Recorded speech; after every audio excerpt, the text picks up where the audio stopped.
This is Black Mental Health Matters. I'm drkerryann Williams. I'm a psychiatrist practicing in Massachusetts. And this is a podcast about everything related to mental wellness in the Black community and beyond. My guest today is mindset coach and author, Hailima Yates. I'm going to add her to the podcast now. So Hailima Yates is the CEO and founder of Lovemark. She is the author of a new book called Dissolving the Anchor, Untethering Dysphoria and Self-Doubt to Create an Empowered Life. Hailima has dedicated her career to empowering individuals to transform themselves and their communities. So welcome to the podcast, Hailima. Hi, Carrie-Ann. Thank you for having me. I'm honored to be here.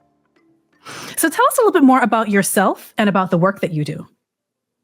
Yeah, well, so I provide mindset coaching because a lot of the things that I went through growing up, and I just didn't have a lot of tools to know how to handle and manage hardships or just certain experiences. And so growing up, just learning how to navigate through all of those challenges and then doing research and cognitive behavioral technique training and just being out in the community, providing workshops and stuff like that. I've been able to create a curriculum where I, customize depending on who I'm working with, the groups or individuals.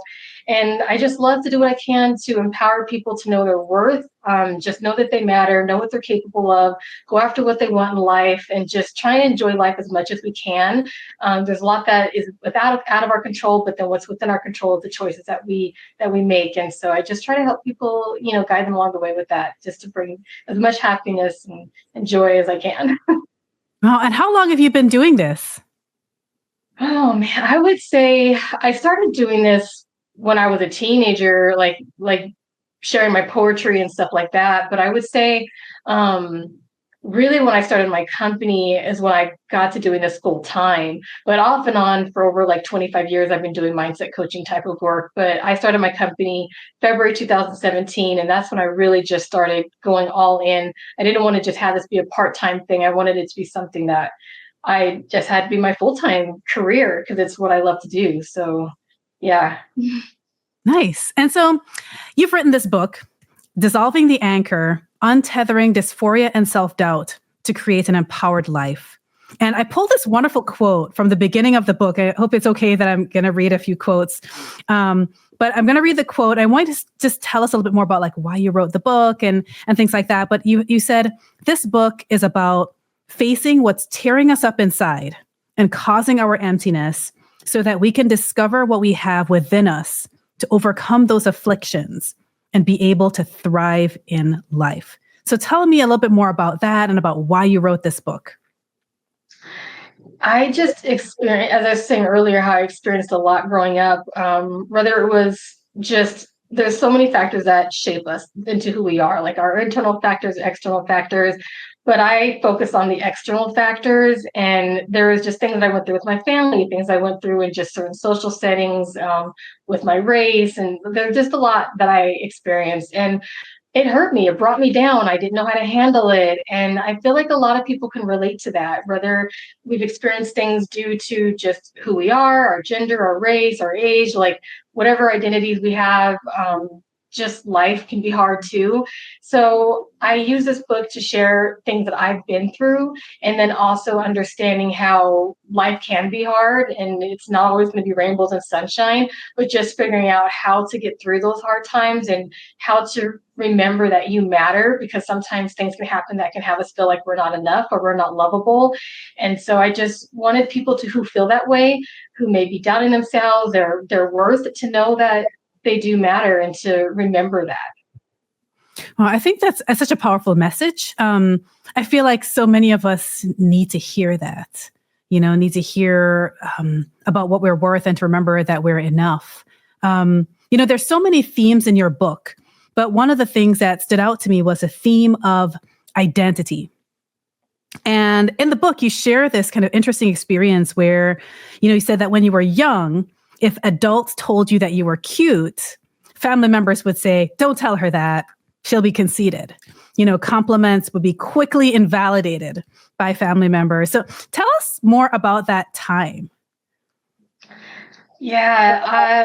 When that happened, I didn't think anything of it, I didn't know to not believe things that your family or people you trust or believe in or love could be a part of anything that could be tearing you down or make you feel like you're lesser than or anything like that. So I didn't realize I was internalizing them telling people, don't tell her that because then she'll feel this way or be this way or whatever. And so I just internalized it and end up being a person who was just like, okay, I'm not beautiful or I'm not amazing or I'm not anything great, or anything that could be any compliment that I could receive. I just couldn't believe it and didn't think it was real and didn't see it for myself.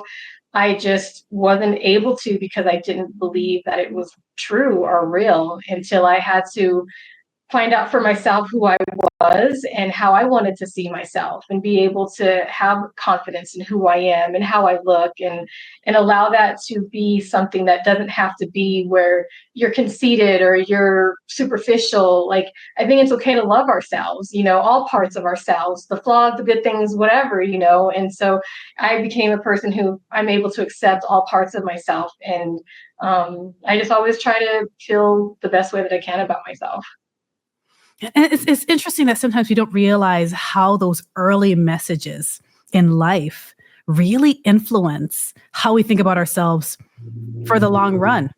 That those early messages from our family members that when you're a child, you believe it because that's what you're told, Mhm. Um, Yeah, I did. Yeah. yeah. And you talk about this time where you looked in the mirror and you thought not just about what you saw, but like kind of how you saw yourself. Tell us a little bit more about that. Because I'm sure people look in the mirror all the time and they're just looking at what they see and having certain thoughts about that. Yeah, when I looked in the mirror, all I would see is flaws.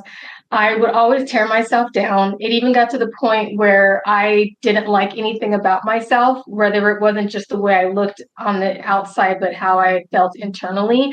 And I would literally tell myself and I hate to say this, but I did say this, I would look at myself in the mirror and say, I hate you. And I think that is just a horrible way to see yourself, to feel about yourself, and to have that approach to life. And so I just needed to figure out, how can I love myself without needing anyone else to love me or tell me I'm worth it? How can I do that on my own? And so, yeah, I took that moment to myself to look in the mirror and actually tell myself that I love myself, tell myself that I'm beautiful, tell myself anything that I could say to have me feel better about myself and to grow my self-esteem. And I like that you said you wanted to figure out how to do it without needing someone else to kind of tell you that, because I think we, as humans, we often look to other people to kind of to validate. And so if no one else is saying it, we think, oh, well, is it true? We start to kind of doubt that, was it, how, at what point do you feel like you were able to kind of get to that where you're able to kind of say, you know what, I don't need this external validation. I know who I am. How long do you feel it kind of took to get to that point? A long time, because even when I looked in the mirror to tell myself those things, it still took me time. There was a shift that did happen at that moment, but I was still caring what other people thought, and so it took me continuously experiencing, yes, there were people in my life who were good to me, who were supportive, who were kind to me, said kind words and things like that. But there were also people in this world who weren't. And I had to realize that that is a part of life. There's going to be people who want to tear you down. There's going to be people who don't want to see you happy. That's just unfortunately how some people can be. And so I had to realize what I wanted to accept, and that wasn't it. I don't want to accept that I'm everything bad. Like, I want to be able to look at it all and see how I could keep growing and keep doing what I can to feel better about myself. And when it comes to the looks, like, I had to stop putting so much on that. Like, I had to stop having that have so much value, because I felt like only beautiful people were treated right. Only beautiful people can have success. Like, that's how I felt, because I kept seeing beautiful people have all this stuff or have all these people around them. And I had to realize that looks aren't everything. It's how you feel about yourself that matters. So when I say you're beautiful, it doesn't mean like I have to like everything externally, but it's way where it allows me to be like, I can love everything externally and internally. And that's what I had to do for myself. All right. So it's not about being perfect. Mm-hmm. It's about acceptance. Mm-hmm. Yeah. Wow. There was another part in the book that I learned something because I had never really considered this, but you were in a class and you used the word minority. And in the book, you kind of said this, here's a definition of minority. And I never really thought about this. So I'm going to read the definition, and I want you to just tell us about that time where this came up. So the definition of the word minority from your book is a racial, ethnic, religious, or social subdivision of a society that is subordinate to the dominant group in political, financial, or social power without regard to the size of these groups. So they're subordinate by definition to the dominant group. And I had never read that before as a definition of minority. Tell us about that time where that realization kind of came to you. I wonder when I would have realized that if I didn't have this experience. I was in school and I was doing a presentation, and the teacher literally interrupted me in the middle of my presentation and said, well, why do you use the word minority? And I said, that's what we're called. I didn't understand his question. And he was like, okay, but why do you use that word? And I was like, that's just what we're called, whatever, and I just went on with my presentation. Did not even understand why he was asking that question. It made no sense to me. And then I started thinking about it, how minority means lesser than. And as you read the definition, it's like a title that's been given to people from the dominant group.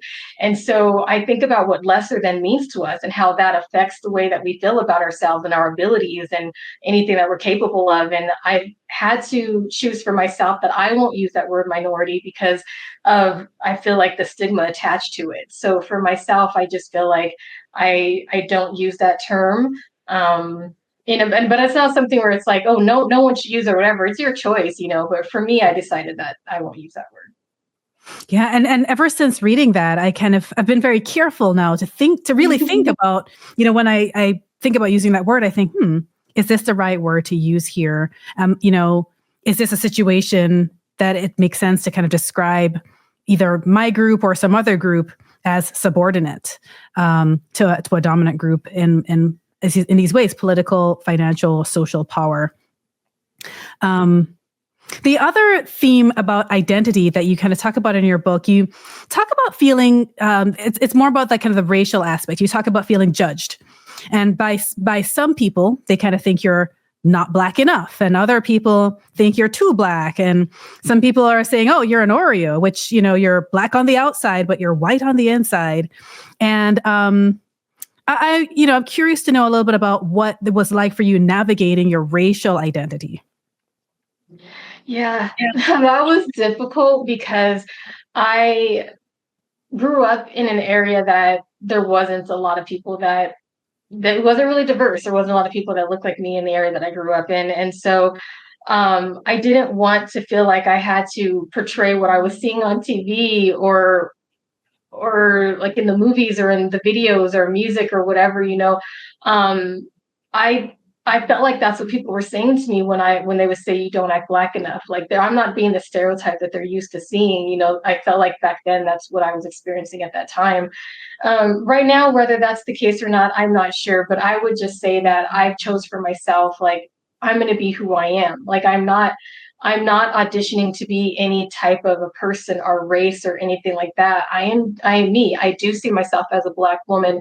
And if you don't see me that way because I talk a certain way or act a certain way or look certain, whatever it is, that's a judgment that I feel should continue to be placed on the person making that judgment and not be something that I carry for myself.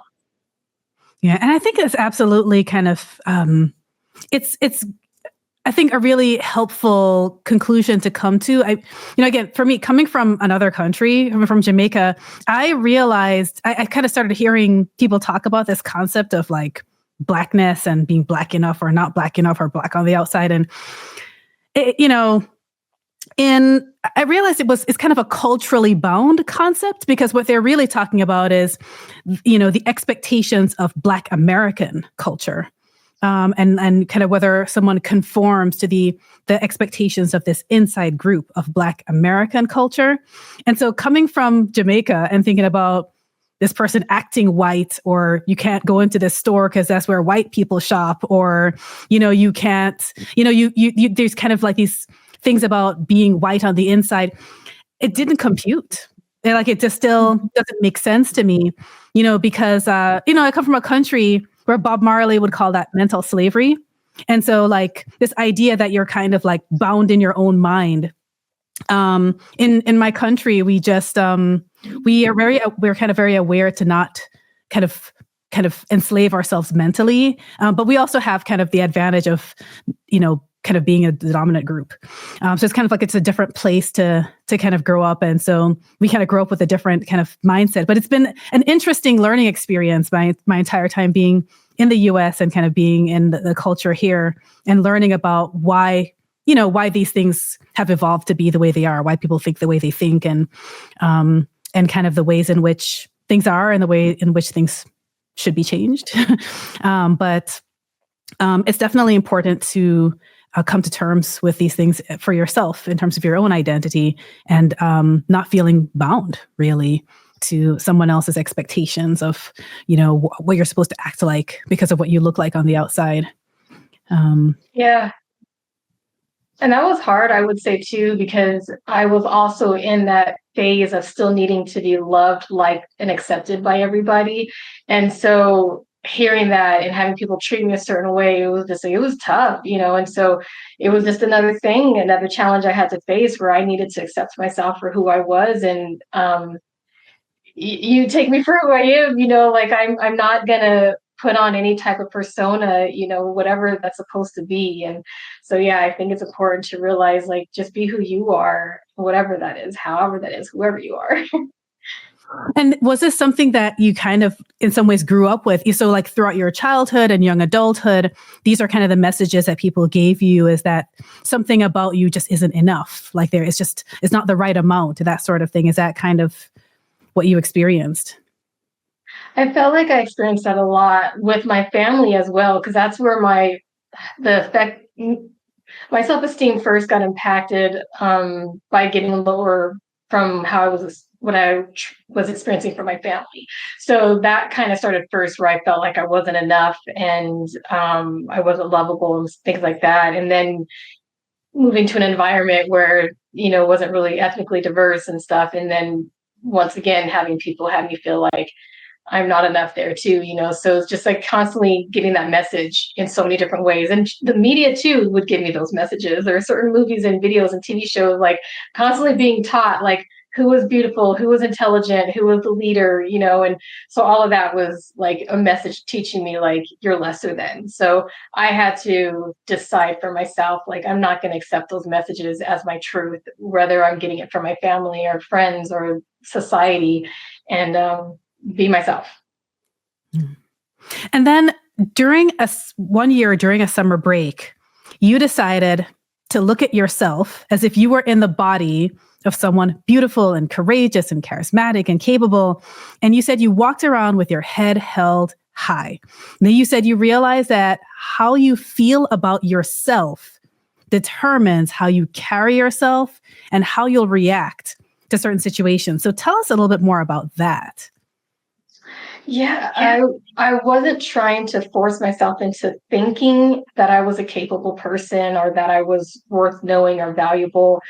I decided there was a certain show that I saw, and I know this sounds so silly, but it was a certain show that I saw, and it was this witch they made her look really homely, and then they had this beautiful witch, and they put the homely witch, her essence, inside of the beautiful witch.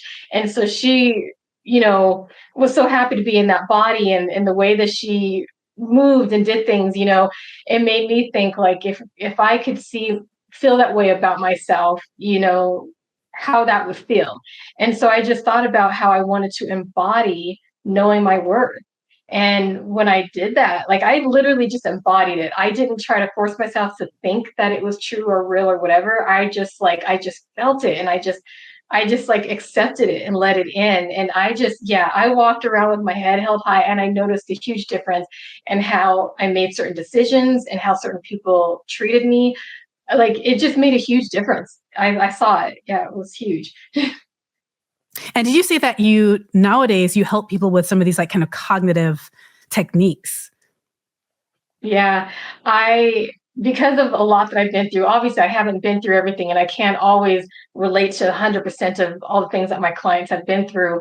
But there's some levels of things that we can relate to, and I'm able to listen to them and understand where they're coming from and understand how they see themselves and what's been the root cause of why they see themselves the way that they do and how they feel about certain things and interpret events the way that they do. And understanding that, then we can get to understanding, okay, so you've been affected this way and this has shaped your self-perception and your worldview. So let's see where we need to emotionally heal. Like what needs emotionally healing? What messages did you learn that you need to unaccept as your truth? And so it's just working with them through resolving all of that to be able to truly consciously know that they matter and they're enough and know their value. Awesome. And then as I was going through the book, near the end, you have this beautiful chapter on forgiveness. And it got my attention.